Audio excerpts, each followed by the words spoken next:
요즘 작년 말에는 제가 그 하나님의 친밀하심에 대해서 좀 집중적으로 얘기했고, 요즘은 긍휼하심에 대해서 하나님의 우리를 불쌍히 여겨주심에 대해서 말씀을 드렸어요. 우리 지난주에는 나인성 과부를 바라보시면서 주님께서 심장을 내어주신 이 긍휼과 관계에 대해서는 우리 주님의 심장과 자꾸 관련해서 말씀을 드리는 것 같아요. 그때 그 휼자가 마음 심자에 피혈자 쓰여서 사람의 심장에 피가 흐른다면 불쌍하게 여길 줄 알아야 된다. 그렇게 전에 처음 말씀을 드렸던 것이 기억이 납니다. 주님은 끊임없이 주변에 있는 사람들을 바라보시면서 긍휼히 여기셔 주셨어요. 당신의 심장을 늘 내어 주셨어요. 불쌍히 여기시고 어루만져 주시고 위로해 주셨습니다.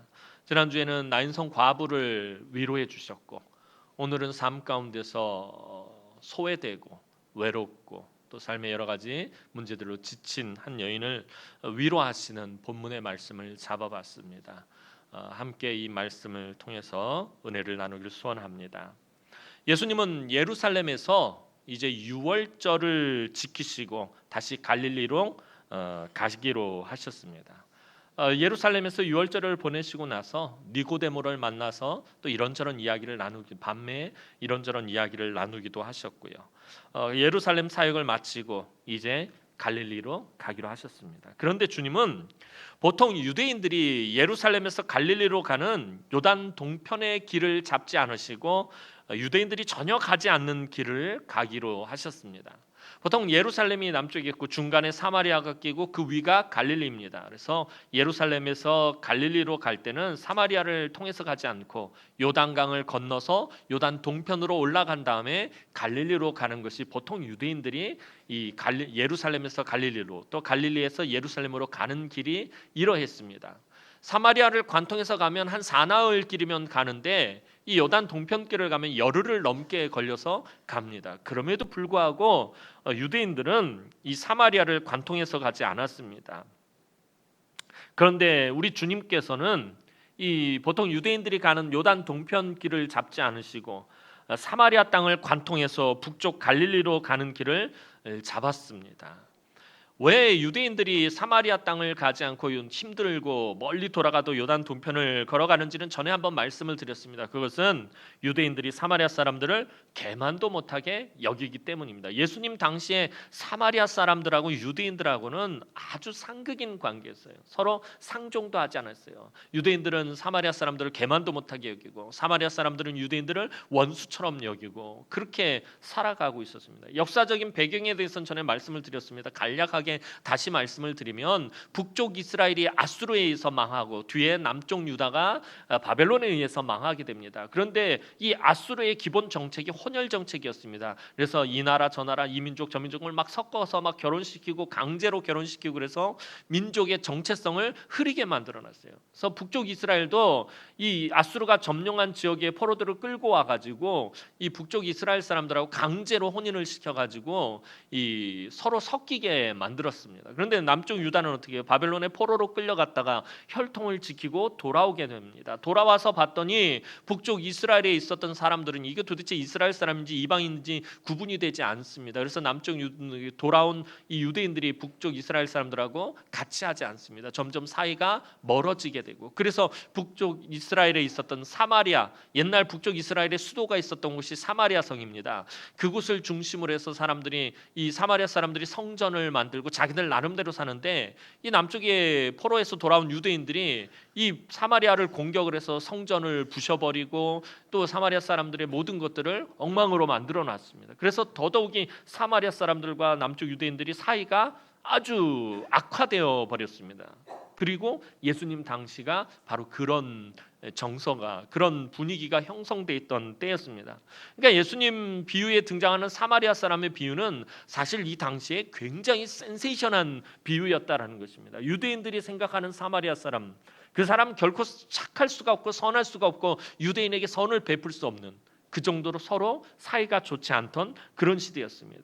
유대인들이 사마리아 땅을 아예 밟지도 않았어요. 그것을 밟으면 부정하다 여길 정도로 아주 엉망이었던 그런 때였습니다. 그런데도 불구하고 우리 주님께서는 사마리아 땅을 관통해서 갈릴리로 가기로 하셨습니다. 그리고 이제 수가라고 하는 사마리아 성에 있는 수가라고 하는 동네를 지나가게 되었습니다. 예수님은 길을 가다 피곤하셔서 잠시 그곳에 있는 우물 곁에서 혼자 쉬시고 제자들은 먹을 것을 사러 동네로 들어가게 되었습니다. 그때가 정오였습니다. 성경을 보면 6시라고 되어 있는데 전에 말씀드렸죠. 성경의 시간에 6시간을 더하면 우리 시간이 됩니다. 그러니까 6시에다 6시간을 더하면 12시가 됩니다. 정오 12시에 지금 예수님께서 우물 곁에 혼자 앉아 있고 제자들은 먹을 것을 사러 간 것입니다.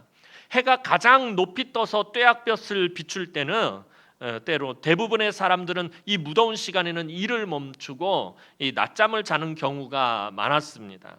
그런데 바로 그때에 우물가로 물을 기르러 나오는 한 여인이 있었습니다. 그 여인은 그곳에서 주님과 만나게 되었습니다. 결국에 주님께서 보통 유대인들이 가는 길로 가지 않고 사마리아 땅을 관통해서 가려고 하는 이유가 여기서 나옵니다. 이 여인을 만나기 위해서 주님은 사마리아 땅을 관통해서 수가성이라는 곳을 지나가게 된 것입니다. 창세기를 보면 팔레스타인 지역 여인들은 보통 저녁 해질 무렵에 물을 길러 나옵니다. 리브가가 물을 길러 나왔던 시각도 해질 무렵이었습니다. 그러니까 이 성경 시대, 이 시대의 하루의 개념이 우리하고는 다릅니다. 우리는 하루의 개념이 어떻게 되죠? 아침에 시작해서 하룻밤 자고 그 다음 날이 돼야 하루입니다. 그런데 성경은 반대입니다. 저녁이 되고 아침이 되어야지 하루입니다. 저녁에서 시작해서 저녁이 되어야 하루가 지났다라고 합니다. 우리는 아침에서 시작해서 밤이 되어야 하루가 지났다고 하는데 이 유대인들은 전혀 반대입니다. 그러니까 해가 질 무렵에 물을 기르러 나왔다는 말은 무슨 말이에요? 우리로 치자면 이제 하루가 시작되어질 때 물을 길러 나왔다라는 것과 같은 말이 되는 것입니다. 그리고 우물은 여인들이 정보를 교환하며 교제하는 사회적 장소이기도 했습니다. 이곳에서 누구네 집에 무슨 일이 있었는지, 이 마을에 또 누가 왔다가 하면서 어떤 소식을 전해줬는지, 또 다른 지역에서 무슨 일이 있었는지 이런 정보를 교환하는 그런 교제하는 사회적 장소가 바로 이 우물가입니다. 지금으로 치면 우물이 카카오톡이나 트위터, 페이스북, 인스타그램을 하는 그런 장소나 마찬가지였습니다. 여인들이 함께 모여 이런저런 얘기를 나누며 마을의 안팎의 소식을 주고받는 장소가 바로 우물이었습니다. 하지만 정오에 물을 길러 나오는 이 여인에게만은 우물은 결코 그런 사회적인 장소가 못 되었습니다. 그녀가 물을 길러 나오는 것이 정말 싫었습니다. 왜냐하면 그녀는 아무도 없는 때에 우물가로 물을 길러 나와야 했기 때문이었습니다. 그녀는 늘 혼자였습니다. 사실 이 여인은 일부러 그 시간에 물을 기르러 나오는 것이었습니다. 마을 사람들과 관계성을 맺는 것이 싫었기 때문이었습니다. 마을 사람들과 그곳에서 사회적인 그런 교제를 나누는 것이 매우 싫었습니다. 그런 그녀가 우물가에서 웬 낯선 남자를 만나게 되었습니다. 게다가 그 남자는 사마리아 사람들과는 아예 상종조차도 하지 않는 유대인이었습니다. 왜 이 사마리아 여인이 예수님을 보자마자 유대인인 줄 어떻게 알았을까요? 학자들에 의하면 당시의 유대인들은 이 옷 소매나 허리띠에 유대인들을 나타내는 옷수를 달고 다녔다고 합니다. 이렇게 소매 같은데 이렇게 옷수를 달고 허리띠에 옷수를 달아서 누가 봐도 저 사람 유대인 하고 알 수 있게 그러고 다녔다고 합니다. 그렇기 때문에 이 여인이 한눈에 우리 주님이 유대인이었음을 알았을 것이라고 그렇게 말합니다. 이 여인은 유대인 남자를 만나고 매우 예민해졌습니다. 주님이 물을 달라고 하자, 내가 목마르다고 물을 좀 달라고 하자 유대인이 어찌 사마리아 여자에게 물을 달라느냐 하며 짜증을 내고 아주 예민하게 쏘아붙이는 것을 보게 됩니다. 유대인 남자가 물을 달라고 말을 거는 것이 불편하기도 했지만 이 여인은 기본적으로 유대인이건 사마리아 사람이건 누구든지 간에 다른 사람들과 관계성 맺기를 아주 극도로 불편해했습니다. 마을 사람들과 온전한 관계성을 맺지 못함으로 인해 혼자 외롭게 물을 길어야 하는 그 신세도 불편했고 지금 함께 사는 남편과도 좋은 관계성을 맺지 못해서 불편했습니다. 지금 함께 사는 남편은 6번째 남편이지만 삶의 갈증이 채워지지 않아 마음이 심히 불편했습니다. 나중에 예수님과의 대화를 해서 다시 살펴보겠지만 지금 집에 있는 남편을 남편이 아니라고 말하는 것, 왜 그럴까요? 뭐 부끄럽기도 했지만 이 남편이 남편 노릇을 제대로 하지 못하는 것입니다. 남편의 역할을 하지 못하는 것입니다. 남편처럼 여겨지지 않는 것입니다. 이 남편에게서 이 여인이 어떤 삶의 체험을 받지 못하고 있었던 것입니다. 이 여인은 삶이 무엇으로도 채워지지 않는 삶의 목마름으로 사실은 가득했습니다. 그래서 예수님은 정말 삶의 생수가 필요한 사람은 이 여인이라는 것을 보셨습니다. 마을 우물이 그녀에게 소셜 네트워크의 기능을 상실했을 때, 즉 이웃과의 온전한 관계성을 맺지 못하고 있을 때 그녀는 우물로 물을 길러 나오기가 아주 싫었습니다. 그래서 주님이 목마르지 아니하며 영생하도록 솟아나는 샘물을 주시겠다라고 말씀하셨을 때 자기만의 우물을 얻기를 원했습니다. 나만을 위한 우물을 주십시오. 그렇게 말을 합니다. 그것이 15절 말씀입니다. 우리 15절 말씀 한번 보도록 하겠습니다. 15절 말씀입니다. 시작.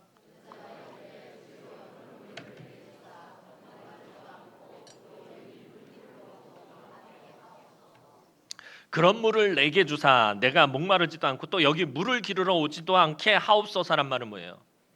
이런 우물을 나한테 나만의 것으로 우리 집 안에 하나 주셔가지고 내가 물 길러 나와가지고 다른 사람들 얼굴 안 봐도 그냥 속 편하게 내 마음대로 이렇게 물을 기를 수 있는 나만의 물을 달라는 것입니다.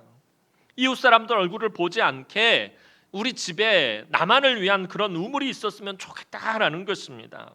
이 여인이 자기만의 우물을 원한 것은 이웃과의 관계성이 앞으로도 절대로 회복되지 않을 것이라고 여겼기 때문입니다. 앞으로도 내 삶은 변함이 없을 것이고 여전히 나는 혼자일 것이고 여전히 내 삶의 목마름은 채워지지 않을 것이고 여전히 저 옆에 애들은 나를 받아들이지 못할 것이다 라고 그렇게 여겼기 때문이었습니다. 그녀는 사마리아 사람들 안에서도 배척을 당하고 있었습니다. 지금 같이 사는 남자가 6번째 남편인 것으로 봐 사실 그녀의 행실이 그렇게 좋지는 않았던 것 같습니다. 사마리아 사람들조차도 그녀를 불편해하고 꺼려했던 것입니다.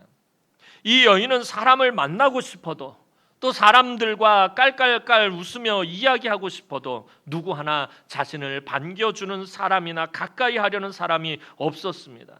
그녀는 언제나 늘 혼자였습니다. 지금 같이 사는 남자도 아까 말씀드린 것처럼 남편이라고 할 수 없을 정도로 그런 관계성이었습니다. 우리 주님은 이 여인의 이런 삶을 이미 알고 계셨습니다. 그래서 사마리아 땅으로 그 길을 잡으신 것입니다. 그리고 그녀의 가장 아픈 곳을 만지셨습니다. 그것이 16절 말씀입니다. 우리 16절 말씀 보도록 하겠습니다. 16절 말씀입니다. 시작. 갑자기 주님께서 화제를 바꾸십니다. 가서 내 남편을 불러오라. 그녀는 자신의 가장 아픈 곳을 주님이 터치하자 뒷걸음질 치며 물러났습니다. 17절 말씀 보도록 하겠습니다. 17절 말씀입니다.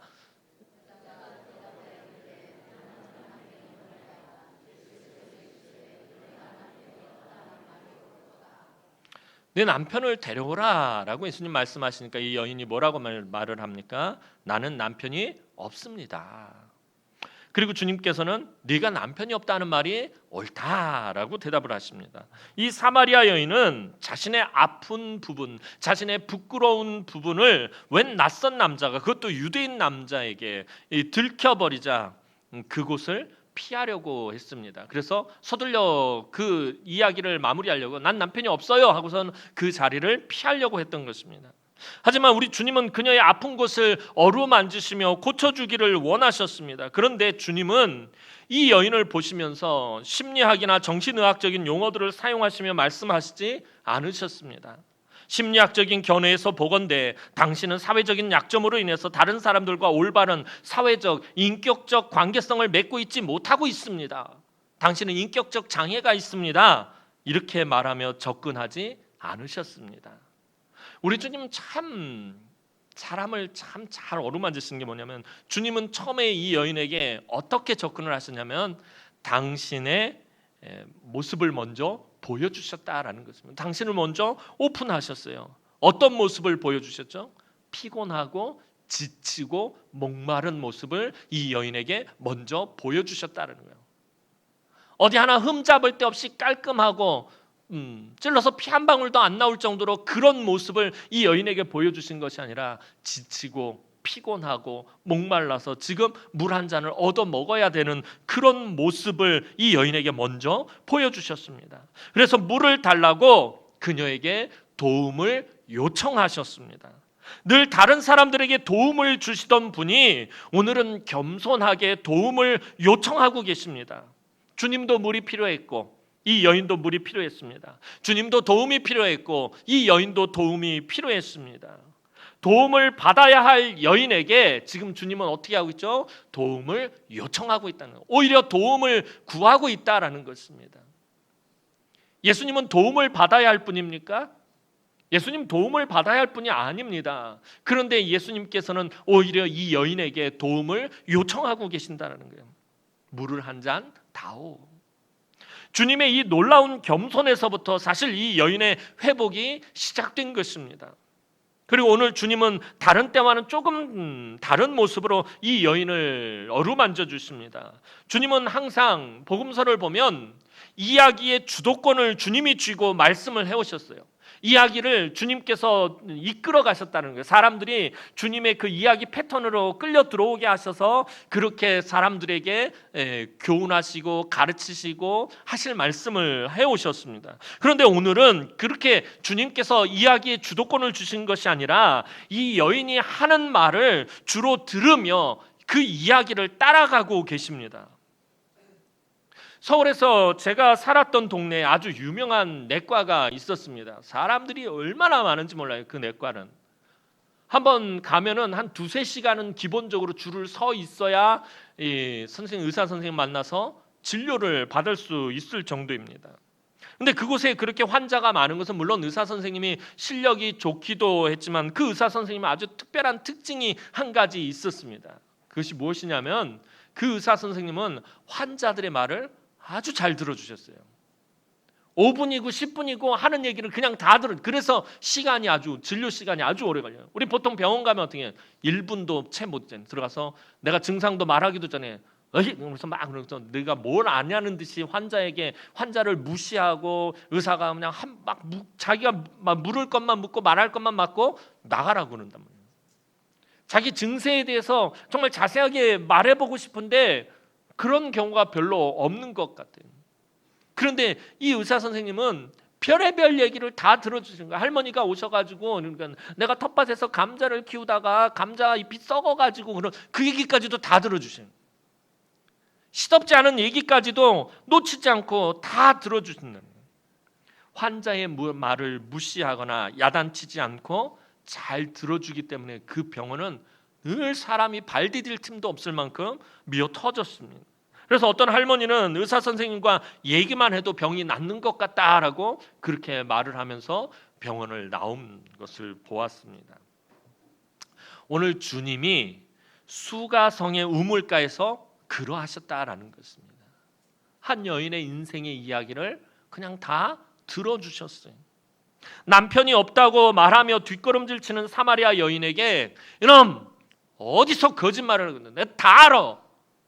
어디서 이 구라를 치냐면 이렇게 야단을 치거나 책망하지 않으셨습니다. 오히려 그녀를 인정해 주셨다라는 것입니다. 우리 주님은 불쌍한 사람들을 실수한 사람들 죄인들 책망하거나 야단치신 적 별로 없어요. 늘 그 모습 그대로 인정해 주셨다라는 거예요. 아 그렇구나. 지금 있는 그 남자가 이전 남편들처럼 남편 노릇을 못하니 남편이 없다라고 한 내 말이 옳다라고 예수님 이렇게 지금 말씀하고 있는 거예요. 뉘앙스가 그런 뉘앙스인 거예요. 18절 말씀 한번 보도록 하겠습니다. 18절 말씀입니다. 시작.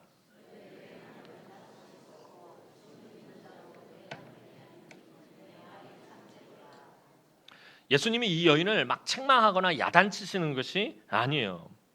오늘 18절 말씀은 사마리아 여인을 다그치는 말씀이 결코 아닙니다. 늘 부끄럽고 아팠던 곳을 주님이 부드럽고 따뜻하게 지금 어루만져 주시는 것입니다. 두 번이나 그녀가 옳다라고 말씀해 주셨어요. 그녀가 옳은 것이 없어요. 그런데 또 불구하고 주님은 그녀의 말을 듣고서는 네 말이 옳다. 그래. 네가 참되다. 라고 예수님 그렇게 말씀하셨습니다. 남들은 다 틀렸다고, 다 잘못되었다고 흉보고 허물을 끄집어내었지만 주님은 그녀의 말이 옳다라고 하시며 그녀가 삶에 숨을 쉴 수 있게 만들어 주셨다는 거예요. 늘 억압당했던 그녀가 숨통이 트이게 주님은 말씀해 주신 것입니다. 그러자 이 사마리아 여인은 매우 당황합니다. 갑자기 주님이 그녀의 아픈 곳을 어루만지시니까 당황을 했습니다. 그리고 뜬금없이 엉뚱한 말을 꺼냅니다. 그게 20절 말씀입니다. 20절 말씀 보도록 하겠습니다. 시작.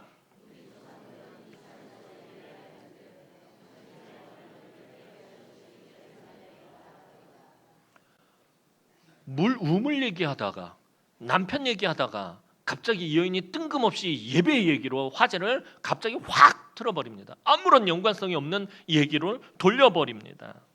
요한복음에는 특이하게 말씀하시는 예수님 때문에, 이 요한복음이 특히 그래요. 다른 복음서와 달리 요한복음 사도 요한이 예수님을 바로 예수님 곁에 서서 예수님의 그 말 한마디 그런 것까지 아마 잘 기억해 두었던 것 같아요.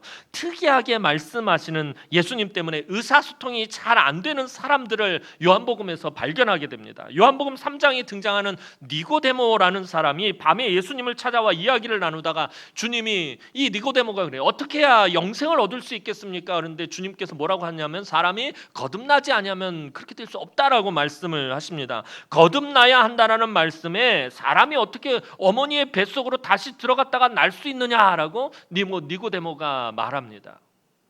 대화가 서로 약간 맞지가 않습니다. 또 요한복음 6장에서는 주님이 당신은 하늘에서 온 살아있는 떡이라고 말씀하셨을 때 그 이야기를 들은 사람들이 어떻게 자기 살을 먹으라고 하느냐라고 그렇게 반응합니다. 서로 이야기를 알아듣지 못합니다. 오늘 본문에서도 예수님과 사마리아 여인과의 대화도 어딘지 모르게 앞뒤가 잘 맞지 않는 것 같습니다. 화제가 계속해서 급격하게 확 바뀌어버립니다. 하지만 그 가운데서도 주님은 놀라운 은혜의 역사를 이루어 가십니다. 예수님과의 대화 중에 사마리아 여인은 갑자기 엉뚱하게도 예배에 대해 말을 합니다.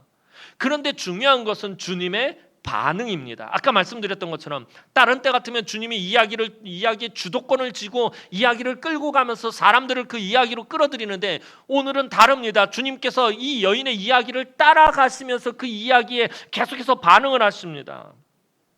근데 저 같으면은 갑자기 화제를 이렇게 확 바꾸면은 뭔 소리냐?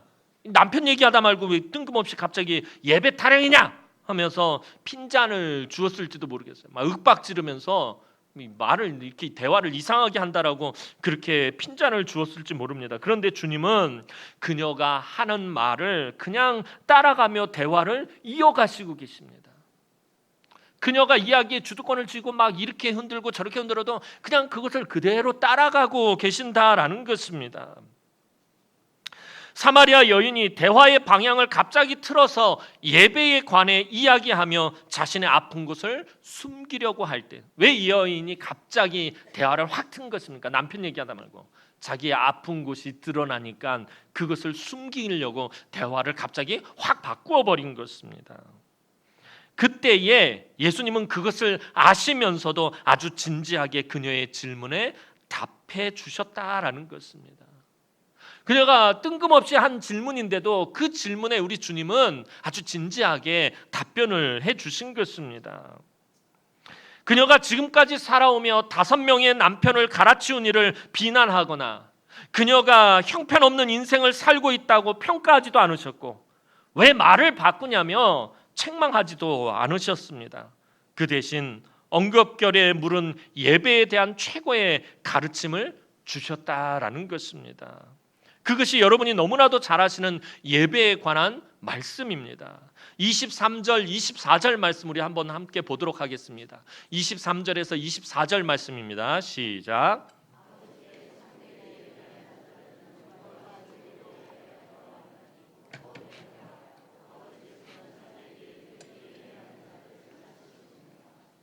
하나님은 영이시니 예배하는 자가 영과 진리로 예배할지니라.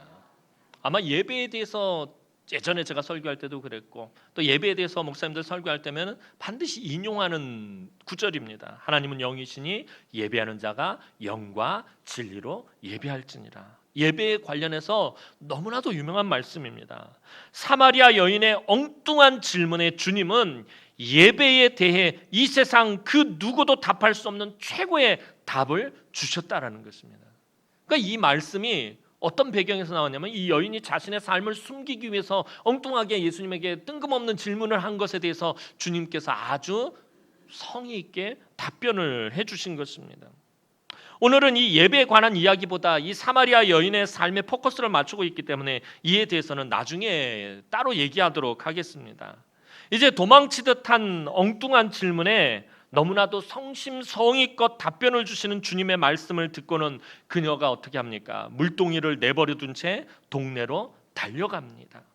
그리고 그토록 만나기를 꺼려하던, 관계성을 맺기를 그렇게 거부했던 동네 사람들에게로 달려가서 동네 사람들에게 외칩니다. 그것이 29절 말씀입니다. 29절 말씀 보도록 하겠습니다. 29절 말씀입니다. 시작.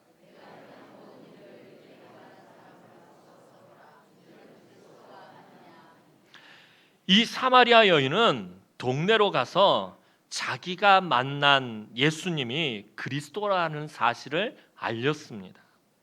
그리고는 모든 동네 사람들을 다 모아서 주님께로 데리고 나옵니다. 동네 사람들과 사회적 관계성이 전혀 없는 이 여인이 동네로 가가지고 동네 사람들에게 예수님이 그리스도라고 전하고 동네 사람들을 다 이끌고 예수님에게로 나왔다라는 것입니다. 이거 되게 놀라운 사건입니다, 사실.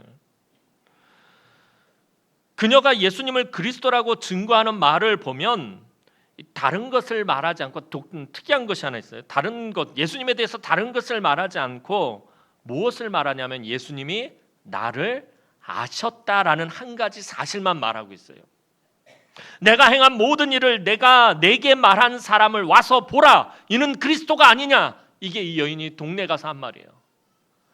이분이 나를 잘 알고 있다는 거, 잘 아셨다, 나를 아셨다라는 그 한 가지 사실만 이 여인은 증거하고 있습니다. 사마리아 여인의 말을 다시 말하면 동네 사람들 여기 좀 보세요. 지금까지 내가 살아오면서 행하고 겪은 모든 일을 아시는 분이 있습니다. 내가 보기에는 그분은 그리스도인 것 같습니다. 나와서 한번 만나들 보세요. 지금 이렇게 이야기하는 것입니다.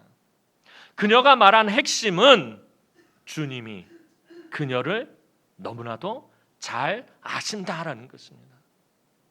나를 너무나도 잘 아신다라는 것입니다. 그런데 그 말을 듣고 동네 사람들이 어떻게 하죠? 모여와요. 동네 사람들하고 이 여인하고 친한 관계성이 아니에요. 평상시도 서로 상종하지 않아요. 그런데 이 여인의 말을 듣고 동네 사람들이 몰려 나오고 있다라는 것입니다. 그것이 오늘 마지막에 30절 말씀입니다. 30절 말씀 보도록 하겠습니다. 30절 말씀입니다. 시작. 그들이 동네에서 나와 예수께로 나오더라. 그들이 동네에서 나와 예수께로 오더라는 거예요. 평소에 전혀 관계성이 없던 사람들이 이 여인의 말, 나를 알고 있다, 나를 아는 분을 만났다라는 그 말을 듣고 예수님에게로 나와왔습니다. 그런데 나와오기만 한 것이 아니라 믿기까지 했다라는 거예요. 오늘 우리가 이 수가성 사건을 다 읽지는 않았어요. 제가 아까 다 읽지는 않았는데 이 뒤에 보면은 이 사람들이, 동네 사람들이 믿기까지 하는 것을 보게 됩니다. 39절 말씀 보도록 하겠습니다. 자막 주세요. 39절 말씀입니다. 요한복음 4장 39절 말씀입니다. 시작.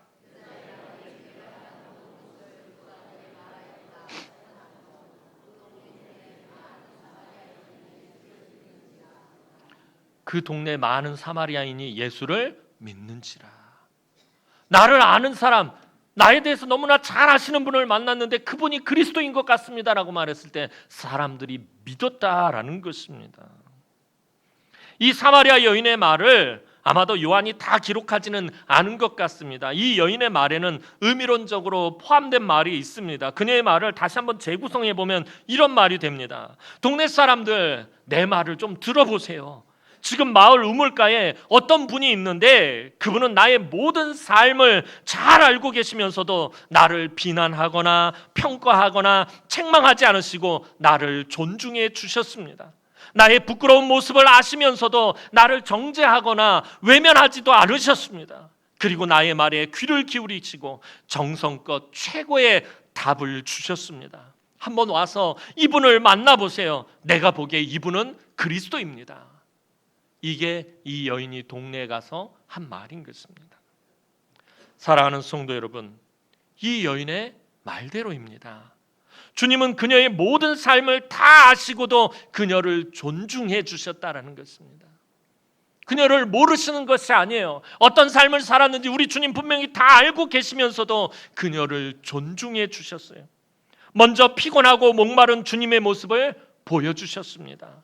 그녀의 말을 귀 기울여 들어주셨고, 그녀가 엉뚱한 질문을 하며 주님과의 대화 속에서 숨고자 했을 때는 너그럽게 숨겨주셨고, 다른 사람들이 그녀를 외면했지만 주님은 그녀의 모습을 있는 그대로 받아주셨습니다. 갈멜산에서 치열한 영적 전쟁을 벌이고 탈진하여 쓰러진 엘리야를 여러분들 잘 아실 것입니다. 얼마나 치열한 영적 전쟁을 했습니까? 하늘에서 불이 내리는 정도로 아주 치열한 영적 전쟁을 벌이고 탈진하여 쓰러진 엘리야에게 하나님은 천사를 보내셨고, 천사를 통해 지쳐 쓰러진 엘리야를 어루만지며 깨워주셨고 떡과 물을 먹게 하셨습니다. 엘리야는 음식뿐만 아니라 어루만지는 손길이 필요했습니다. 하나님은 엘리야의 상태를 너무나도 잘 아시고 그를 책망하거나 야단치지 않으시고 천사를 보내어 어루만져 주셨다는 것. 네가 왜 여기 넘어져 있느냐? 왜 네가 여기 쓰러져 있느냐? 갈멜산에서 하늘에서 불을 내리던 너의 모습은 어디로 갔느냐? 빨리 일어나라! 우리 하나님 그렇게 하신 것이 아니었다는 거예요. 천사를 보내서 엘리야의 상태를 하나님이 잘 아시는 거예요. 그래서 천사를 보내서 이 엘리야를 어루만져 주셨어요. 쓰러지다시피 잠든 엘리야를 격하게 흔들어 깨우지도 않았어요. 천사가 와서 보니까 지쳐 쓰러져서 잠이 들었는데 이 떡과 물을 먹여야 되는데 보통 같으면 막 흔들어서 깨워서 야 떡도 먹고 물도 먹고 다시 자! 뭐 그럴 텐데 천사가 와서 어루만지면서 살며시 깨웠다는 거예요. 그리고 떡과 물을 먹게 하고, 근데 너무 지쳐서 또 다시 잠이 들었어요. 계속 잠이 든 사이에 천사가 그를 조용히 어루만집니다. 하나님께서 잠든 엘리야를 격하게 흔들어 깨우지 않으셨다는 거예요. 이제 일어나라. 그만 자고 일어나라. 네가 네 모습을 다시 찾아라. 그러면서 하나님께서는 엘리야를 격하게 흔들어서 깨우지 않으셨습니다. 조용히 어루만져 주셨을 뿐입니다.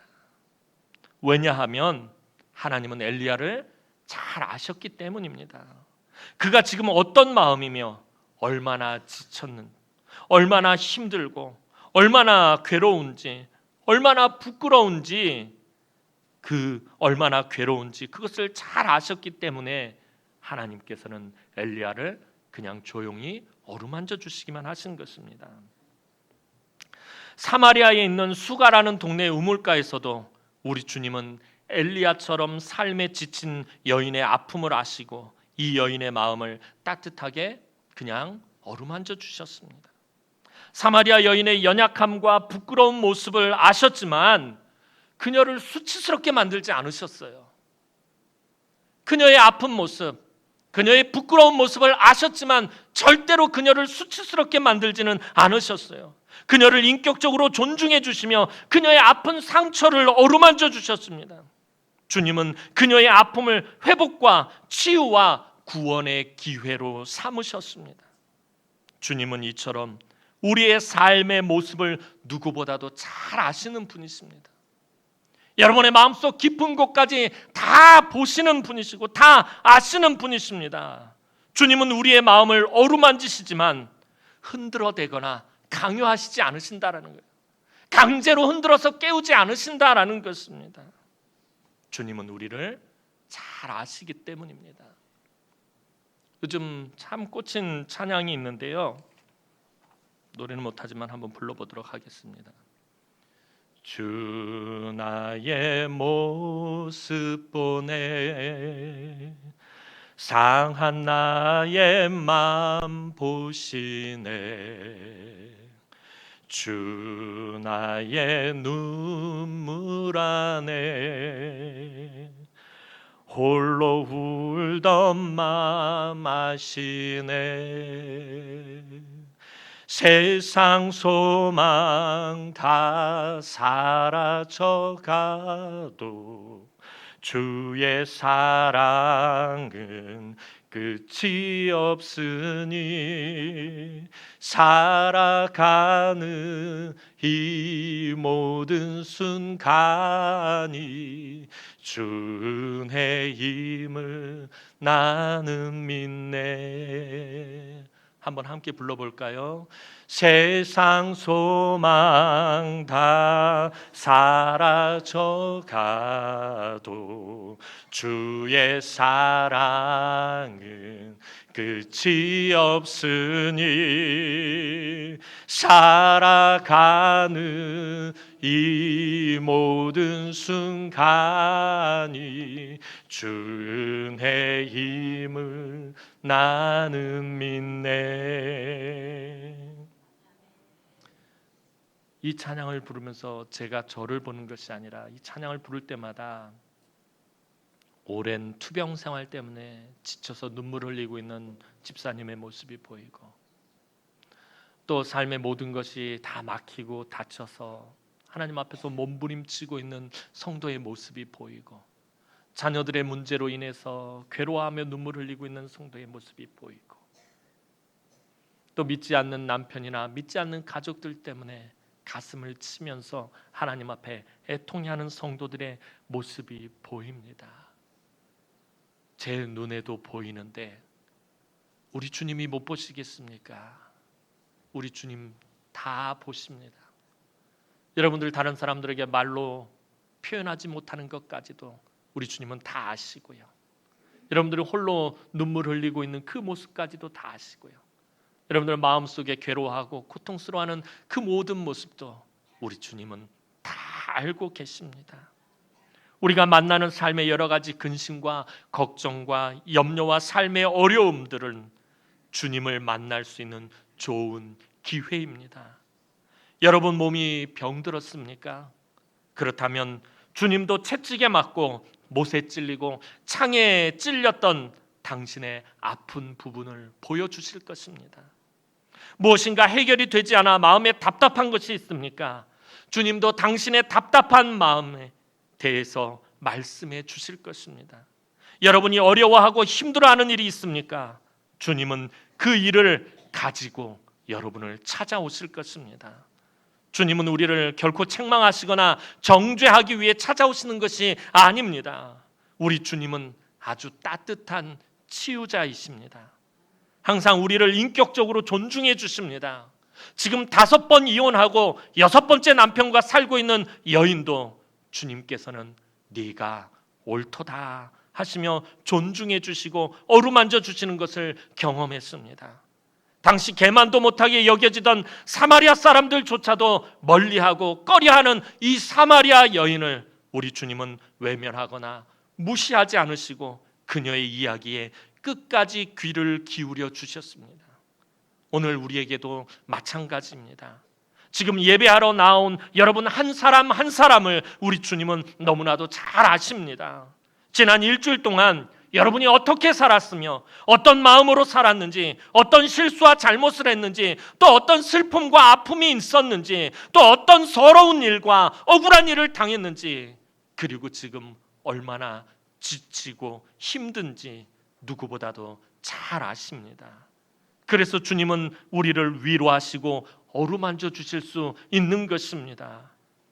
다윗은 분명하게 우리에게 말하고 있습니다. 시편 139편 1절 말씀 마지막으로 보도록 하겠습니다. 시편 139편 1절 말씀입니다. 시작. 나를 살펴보셨으므로 나를 아시나이다. 하나님이 나를 살펴보셨으므로 나를 아십니다라고 다윗은 말하고 있습니다. 하나님은 우리의 삶을 세세히 살피시기 때문에 우리를 잘 아십니다. 우리를 다 아십니다. 성경은 하나님이 우리를 너무나도 잘 아신다라고 분명히 말하고 있습니다. 노아의 방주가 물 위에 정처 없이 떠다니는 것을 아셨고, 레아가 남편 야곱에게 사랑받지 못하는 것을 아셨고, 한나가 아들이 없어서 고통받는 것을 아셨고, 히스기야가 병들어서 눈물 흘리는 것을 아셨고, 다니엘이 사자굴에 떨어지는 것을 아셨고, 베드로가 밤이 새도록 수고했지만 잡은 것이 없다는 것을 아셨고, 베드로가 비록 주님을 모른다고 3번 부인하기는 했지만 그가 주님을 너무나도 사랑하고 있다는 것을 아셨습니다. 그래서 하나님 앞에서는 숨길 필요가 없습니다. 있는 모습 그대로 나아가면 우리를 너무나도 잘 아시는 주님이 따뜻하게 위로하시고 어루만져 주시고 보듬어 주시고 치유해 주시고 존중해 주시고 사랑해 주십니다. 오늘도 우리를 너무나도 잘 아시는 주님과 함께 이 험한 세상 가운데서 이 사마리아 여인이 누렸던 그 기쁨과 즐거움과 행복을 누리시는 사랑하는 주의 귀한 우리 남흥의 성도들이 되기를 주님의 이름으로 축원합니다. 기도드리겠습니다. 사랑과 은혜가 많으신 아버지 하나님, 은혜와 사랑을 진심으로 감사를 드립니다. 우리를 너무나도 잘 아시는 주님, 우리 성도들 한 사람 한 사람을 이 시간에 어루만져 주시고 하나님 치유하시고 회복시켜 주시어서 우리 주님과 함께 다시 이 험한 세상에서 승리하는 삶을 살아갈 수 있도록 우리 성도들에게 하나님 은혜를 베풀어 주옵소서. 예수님의 이름으로 기도하옵나이다. 아멘.